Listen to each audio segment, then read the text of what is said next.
Right, so yesterday I posted a query on my WhatsApp status and by extension my Facebook story concerning what can I do to assist you to become successful. And I was amazed with the responses that I had, the questions that came in from people like Derek, Ikea, Allison, Jaden, yes, and a number of people, the queries that came in, and uh, I had a chat with them. We had a discussion, but all of the questions that came were themed under three key categories that people were asking me questions on. The first one was career, definitely, and the second one was about family, amazingly, and then the third one was about entrepreneurship, very interesting.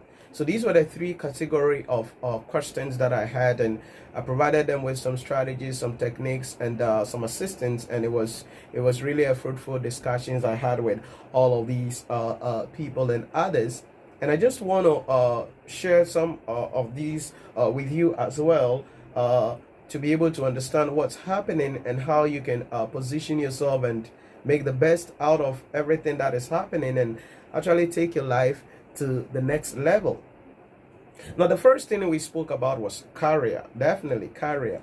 So someone asked a question, what do I do? How can I pick a career, or how do I know this is my career? How can I choose a career path in relation to that? Now, this is a question that actually goes in the mind of that goes on in the mind of many young people. Even from high school, you go to the university and go and study something. After university, you've got to choose your career, you've got to do something. But this is what I want you to understand, and this is what I've learned over the years personally, and also what I've heard and read about from billionaires, millionaires, and other successful people who you aspire to become in relation to that. And I realized that the world does not pay generalists. Let me say that again. The world does not pay generalists. The world pays specialists. All right. So you look at Bill Gates and you realize that he focused and worked on Microsoft to become a key operating system. You look at Mark Zuckerberg, he focused and worked on and built Facebook. You look at Elon Musk, you realize that over the years he's been somebody who has been challenging the odds and looking at the various ways how he can take things to the next level over the years, and now focusing on Tesla, a car manufacturing company, SpaceX, a space exploration company, and then other I think Boring company for all tunnels below the earth, and other projects. You could talk about Oprah Winfrey, and there is one thing that you can talk about, and that is morning the show that she hosts. You talk about Ellen DeGeneres, and you can talk about her show. You talk about Michael Jordan. You can talk about basketball. He is now a big time entrepreneur. You talk about Travolta.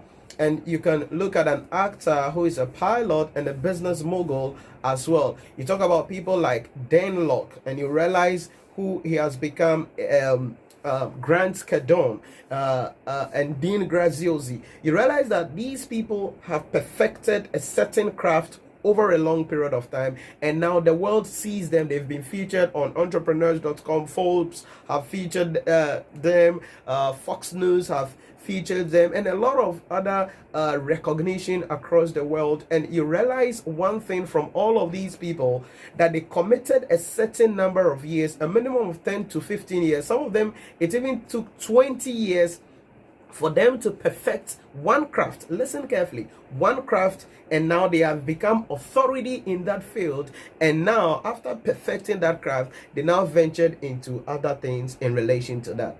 So as a young individual from the university coming up, what the first thing you must look out for is, what am I going to do for the next 10, 15 years? Commit myself for the next 10, 15 or 20 years and become an authority in this field and become an authority in this space.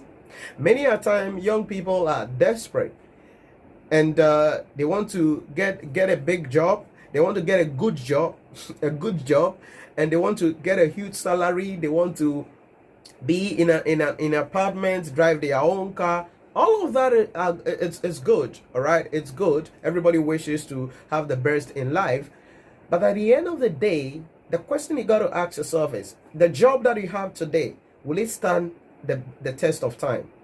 Number two, the job that you have today, can you do it for the next 10, 15 years and be recognized as an authority in your field? Number three, the job that you are doing today, are you happy doing it, or you are doing it because you want to pay the bills? That's the thing I've learned. All of the people's name that I've mentioned, they are where they are, did what they did because they looked at the test of time.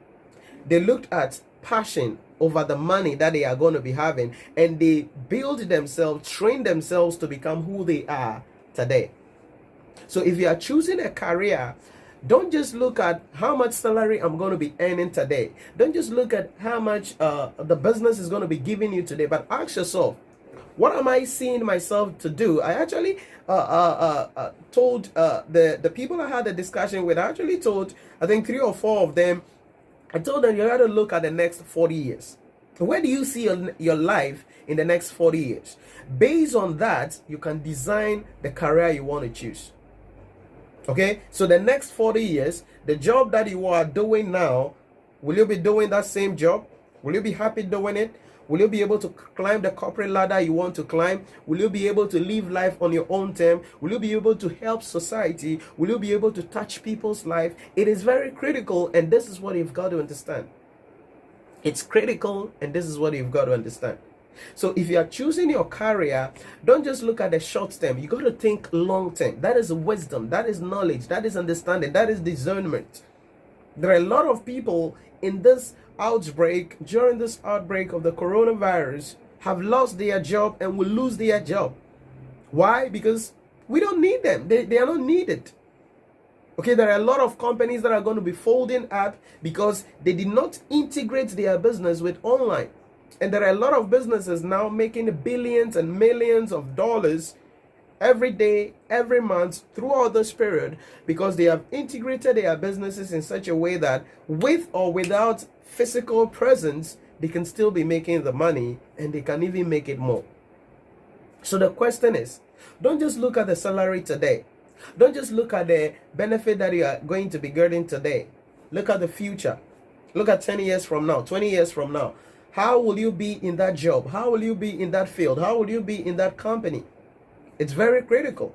So don't just choose your career based on how much it is paying out. Because one of the things we learn, I've discovered, is that there are not many young graduates who are willing to understudy somebody, like apprenticeship. I did that, and that has helped me a lot. Okay, I did an apprenticeship. It wasn't an official apprenticeship program, but it was unofficial. But I saw it like that for about 3.5 or 4 years of my life. I understudied, I undertrained, I was given the opportunity to do a lot of things, and I understudied, and that is why I'm able to do what I'm doing now. And it wasn't because of the money, because then I wasn't making any money. Literally, I wasn't making any money.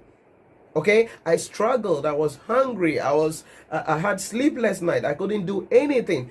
But I was getting the knowledge. I was getting the skills. I was getting the experience. I was putting things together. I was strategizing myself. And after that period, boom, I launched myself. And that is where we are and going to where we are going. So I don't know your goals. I don't know your objective. I don't even know the career you want to pursue as an individual.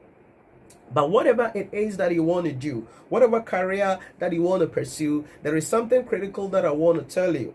Now, don't look at the money. If after graduation, you can even get a company that you can understudy, maybe work with the CEO of the company for no salary, okay? Just be the assistant free of charge. learn under him, or you can get a small business that cannot pay you $3,000 a month, $3,000 a month, or 3,000 Ghana cedis a month, depending on where you are, because I have a large audience, that cannot pay you a big salary, still be there. Because in that small business, you can learn the nitty-gritties of life, you can learn the strategies of life, you can learn all the things that are in the field, and after that period, boom, you can take your life to the next level. Because companies are not just employing now because of your resume, because of your certificate. They are employing now because of the value you're going to be bringing on board for the company. So that is a very critical thing that you got to understand. In choosing your career, don't look at the short term. Don't look at the long term. Think about 20 years from now, 30 years from now, 40 years from now. Where do you see yourself? But one of the challenges that it's seen, that is encountered, is that many people actually don't see that long. Okay? Many people actually don't see that long. They don't see that long period. They see a short period.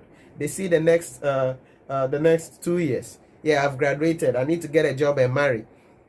That's dumb. Okay, if you choose a career based on that kind of decision, that's dumb. You're going to fail. Yeah, I've graduated. I'm getting old. I need to get some job and marry and settle down. What kind of dumb excuse is that? What kind of dumb reason is that? You want to marry and settle down. Now, that doesn't mean marrying and settling down is wrong. But you are choosing a career because you want to marry and settle down. Okay. What if you finish marrying and settle down and the business is no more? It collapses. Or you are sacked. Or your salary is reduced. What do you do? So you've got to take your time and build yourself up. You've got to take your time and have a grassroots. Unless otherwise your last name is Gates or Trump. Then you can just graduate and settle down because you have some money being given to you. But if you are like me, you've got to you don't just graduate and say, I'm looking for a job to settle down. No, you've got to build your foundation. You've got to build yourself up. You've got to ask yourself the next 40 years, how do I want to live my life? How do I want my wife to be, my husband to be? How do I want my children to be? What house do I want to live in? What car do I want to drive? Okay, so if these are the things I want to do in 40 years time, I want to be in 40 years time, what vacation location I want to be at. If these are the things I want to be in 40 years time, let's roll back. And then what do I have to do every single day? Who do I learn from? What mentorship do I do? What books do I read? What seminars do I attend in order to enrich myself so that I become an authority in the field that I am in? That is how you become successful. That is how you take your life to the next level. That is how the world celebrates you. That's how you become a specialist. You cannot jump from one career to another. Today you're a banker, tomorrow you're an accountant, tomorrow you are this, tomorrow you are that, tomorrow... No. You cannot jump. You've got to be a laser beam focused on one thing. At the beginning, one. After 10, 15 years, you perfect that one, become an authority, then you can diverse into other fields. But during the period of building that perfection, building that authorization, you're going to go through hell. You're going to be broke. Okay? People are going to reject you. You got to discipline yourself because love doesn't get the job done. Actions and money get the job done. So that's the first thing about career. Then the second thing was about family. Certainly, what I mentioned was that in order to make that decision, you've got to link it to your long-term goal. Don't just select somebody because the person has 6 packs, the person is masculine, or the person has a nice body shape. That's a stupid criteria for selecting a life partner. You've got to select somebody or be with somebody who is going to love you and your goals. Who is going to love you and your goals. So the next 40 years of your life, the next 50 years of your life, will you be there? Because 6 packs will not be there in the next 30 years, in the next 40 years. Nice body shape may be deformed after childbirth or those things like that. So don't prioritize those physical statistics, physical features, physical preferences over your long-term goal. Because there are a lot of people who have made marriage decisions and they finish and they regret marrying. Why? Because they went for the physical, only to realize that the person had nothing in their head. The person is really dumb. The person is really stupid. But it's like they are tied together, so they will be with it for the rest of their lives because they don't want to divorce and have and tarnish the image of the family or whatever it is. But behind that, they actually cursed the day they took that decision. So if you're going to making that family decision, link it to your long-term goals, link it to your long-term future. And then the last thing is about entrepreneurship. It's very, very important. I know there are a lot of people, there are a lot of my audience here who want to do their own business, run their own stuff going into the future. But you need to understand that it's not all ideas that sell. Let me say that again. It's not all ideas that sell. The fact that you are passionate about something, you have an idea about something, does not mean there are people buying it. There are people who need it. So before you make any of those decisions, you got to ask yourself, is there a market for this product? Is there a market for this service? Are people demanding it? You can use Google Trend to identify. You can go on YouTube and find out what are the videos on those things, and how are people searching for those keywords, and what are the videos coverage on this topic? Are people watching it? Are people looking for services like that, for products like that? Are people having the challenge that this product, that service can be able to solve? That's very, very important. Okay, so these are the 3 key things that I want to share with you in relation to that. We could dive deeper into each of these in relation to that, but I want this to be a very short video, so I don't have to talk much, and so that you can stay with me and then understand the concept. So you can comment below with any questions that you have, or you can connect with me on Skype at Premium Educator. We can take this conversation to another level, and I'll be releasing some videos on these 3 thematic areas for all young and coming entrepreneurs, graduates, and individuals, so that we together build our lives and take our lives to the next level. I love you so much. Remember to share, subscribe to my YouTube channel, Nhyira Premium, and make sure that you become a VIP member by sharing it with others. I'll see you in another broadcast.